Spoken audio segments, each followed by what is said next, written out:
विठ्ठल 7 दिवस पंढरपुरातून गायब का झाले? संत सावता माळींची अद्भुत कथा. वारकरी परंपरेत सांगितली जाणारी ही एक अत्यंत हृदयस्पर्शी भक्तिकथा आहे. तिचा उद्देश भक्ती, निष्काम कर्म आणि ईश्वर प्रेमाचा संदेश देणे हा आहे. कल्पना करा, आषाढी एकादशी जवळ आली आहे. पंढरपूरच्या रस्त्यांवर टाळमृदंगाचा गजर सुरू आहे. विठ्ठल विठ्ठल, जय हरी विठ्ठल या नामघोषाने संपूर्ण पंढरी दुमदुमून गेली आहे. चंद्रभागेच्या तीरावर लाखो वारकरी स्नान करत आहेत. प्रत्येकाच्या हातात तुळशीची माळ, कपाळावर गोपीचंदन, डोळ्यात विठ्ठलाच्या दर्शनाची आस. सगळीकडे आनंद, भक्ती आणि प्रेम. पण त्या पहाटे काहीतरी वेगळंच घडलं, जे कधीच घडलं नव्हतं आणि पुन्हा कधी घडलं नाही.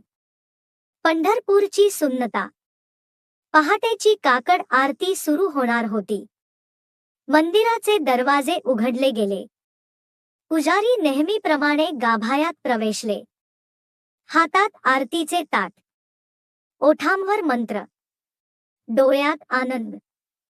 पण समोरचे दृश्य पाहताच त्यांच्या हातातून आरतीचे ताट खाली पडले. गाभायात शांतता होती. विठ्ठलाच्या मूर्तीमध्ये नेहमी जाणवणारे चैतन्य नव्हते. जणू देव त्या मूर्तीमधून निघून गेला होता. पुजारी घाबरले. ते बाहेर धावत आले. क्षणात संपूर्ण पंढरपूरमध्ये बातमी वायासारखी पसरली. विठ्ठल दिसत नाही. देवाने पंढरी सोडली. लोक धावत मंदिरात आले. कोणी रडू लागले, कोणी हात जोडून विनवणी करू लागले, कोणी स्वतःच्या पापांची आठवण काढू लागले. त्या दिवशी पंढरपूरमध्ये टाळमृदंग नव्हते, फक्त हुंदके होते. संत नामदेवांची व्याकुळता. ही बातमी संत नामदेव महाराजांच्या कानावर पडली. ते धावत मंदिरात आले. त्यांनी विठ्ठलाला अनेकदा हाक मारली. विठ्ठला, माझ्या सख्या, तू कुठे गेलास? तुझ्याशिवाय ही पंढरी कशी जगेल? नामदेवांच्या डोळ्यांतून अश्रू वाहू लागले. कारण त्यांच्यासाठी विठ्ठल हा फक्त देव नव्हता, तो त्यांचा जिवलग मित्र होता. त्यांनी गाभायात बसून नामस्मरण सुरू केले. पण उत्तर मिळाले नाही. जणू संपूर्ण पंढरपूरचे हृदयच थांबले होते. दरम्यान एका छोट्याशा गावात, पंढरपूरपासून काही कोसांवर, अर्ण नावाचे छोटेसे गाव, तेथे राहत होते संत सावता माळी महाराज. गरीब, साधे, सरळ आणि कष्टाळू. त्यांच्याकडे ना मोठा मठ, ना मोठे शिष्य, ना संपत्ती. त्यांच्याकडे होते एक छोटेसे शेत, हातात खुरपे आणि ओठांवर अखंड विठ्ठलाचे नाव. लोक त्यांना विचारायचे, महाराज, तुम्ही कधी पंढरपूरच्या वारीला जात नाही का? ते हसून उत्तर द्यायचे, माझा विठ्ठल माझ्या शेतातच आहे. आणि मग प्रेमाने अभंग म्हणायचे, कांदा, मुळा, भाजी, अवघी विठाबाई माझी. त्यांच्यासाठी प्रत्येक रोप म्हणजे विठ्ठल, प्रत्येक बी म्हणजे प्रसाद, प्रत्येक घामाचा थेंब म्हणजे गंगाजल, प्रत्येक दिवस म्हणजे एकादशी. त्यांना वाटायचे, जो आपल्या कर्मात प्रामाणिक आहे, तोच देवाच्या सर्वात जवळ आहे. अजून त्यांना माहीत नव्हते की ज्या विठ्ठलाचे ते इतक्या प्रेमाने नाम घेत होते, तोच विठ्ठल फक्त काही क्षणात त्यांच्या शेतात येणार होता. विठ्ठलाची मजूर रूपातील लीला. अर्ण गावातील त्या शांत सकाळी संत सावता माळी महाराज नेहमीप्रमाणे आपल्या शेतात काम करत होते. सूर्य नुकताच उगवत होता. पक्ष्यांचा किलबिलाट सुरू होता. हातात खुरपे, ओठांवर विठ्ठलाचे नाम आणि कपाळावर घामाचे थेंब. इतक्यात शेताच्या बांधावरून एक सावळा, तेजस्वी पण अतिशय साधा तरुण चालत आला. त्याने नम्रपणे हात जोडले आणि म्हणाला, मालक, मला काम मिळेल का? 2 वेळच्या भाकरीसाठी मजुरी करायची आहे. सावता महाराजांनी त्याच्याकडे प्रेमाने पाहिले. त्याच्या चेहऱ्यावर एक विलक्षण तेज होते. डोळ्यात करुणा होती. हसू इतके निर्मळ होते की क्षणभर त्यांना वाटले, हा साधा मनुष्य नाही. पण त्यांनी काही विचारले नाही. ते म्हणाले, ये बाळा, काम कर. आमच्याकडे धन नाही, पण प्रेमाची कमी नाही. तो तरुण हसला. माझं नाव विठू. हे नाव ऐकताच सावता महाराजांच्या मनात आनंदाची लहर उठली. अरे वा, माझ्या विठ्ठलाचंच नाव. त्यांनी त्याला कामाला लावले. 7 दिवसांची दिव्य सेवा. तो विठू नावाचा मजूर सकाळपासून संध्याकाळपर्यंत अखंड काम करू लागला. तो ज्या रोपाला हात लावत होता, ते रोप अधिक हिरवेगार दिसू लागायचे. जिथे तो पाणी घालायचा, तिथे माती सुगंधाने भरून जायची. ज्या शेतात आधी पीक कमी यायचे, ते शेत भरघोस बहरू लागले. सावता महाराज आश्चर्यचकित झाले. ते मनात म्हणाले, हा साधा मजूर नाही, पण कोण आहे?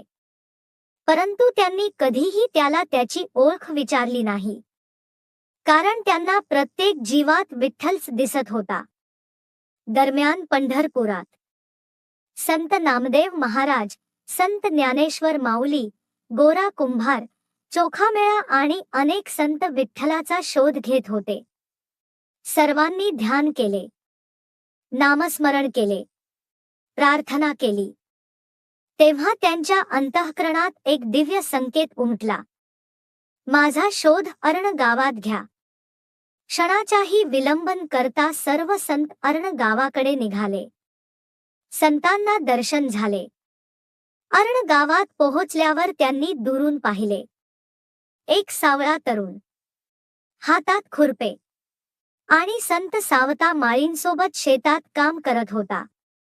नामदेव महाराजांच्या डोळ्यांतून अश्रू वाहू लागले. ते मोठ्याने म्हणाले, हा तर माझा विठ्ठल. ज्ञानेश्वर माऊलींनी हात जोडले. सर्व संत त्या दिशेने धावू लागले. हृदयस्पर्शी प्रसंग. भक्तांच्या प्रेमाने विठ्ठल हसला. तो सावता महाराजांकडे वळून म्हणाला, सावता, मला थोडा वेळ लपवशील का? सावता महाराजांना अजूनही तो विठ्ठल आहे हे पूर्णपणे समजले नव्हते. पण त्यांनी एकही प्रश्न विचारला नाही. ते म्हणाले, माझं सर्वस्व तुझंच आहे. भक्तीच्या त्या भरात त्यांनी हातातील खुरपे उचलले आणि आपल्या छातीवर चालवले. ते म्हणाले, जर माझ्या हृदयात तुला जागा मिळत असेल, तर हे हृदयच तुझं मंदिर आहे. असे म्हणत त्यांनी स्वतःचे हृदय देवाला अर्पण केले. त्या भक्तीने विठ्ठल भारावून गेला. तो त्या भक्ताच्या निर्मळ हृदयात विसावला. हा प्रसंग पाहून संत नामदेव रडू लागले. ज्ञानेश्वर माऊली म्हणाले, धन्य आहे ही भक्ती. धन्य आहे सावता माळी. विठ्ठल पुन्हा पंढरपुरात. भक्ताच्या निष्काम प्रेमाने प्रसन्न झालेला विठ्ठल पुन्हा पंढरपूरला परतला. मंदिरात पुन्हा चैतन्य आले. घंटा वाजू लागल्या. टाळमृदंगाचा निनाद झाला. वारक्यांच्या डोळ्यात आनंदाश्रू आले. पण त्या दिवसानंतर एक सत्य संपूर्ण जगाला समजले. देवाला सोन्याचे सिंहासन नको असते. देवाला भक्ताचे प्रेम हवे असते.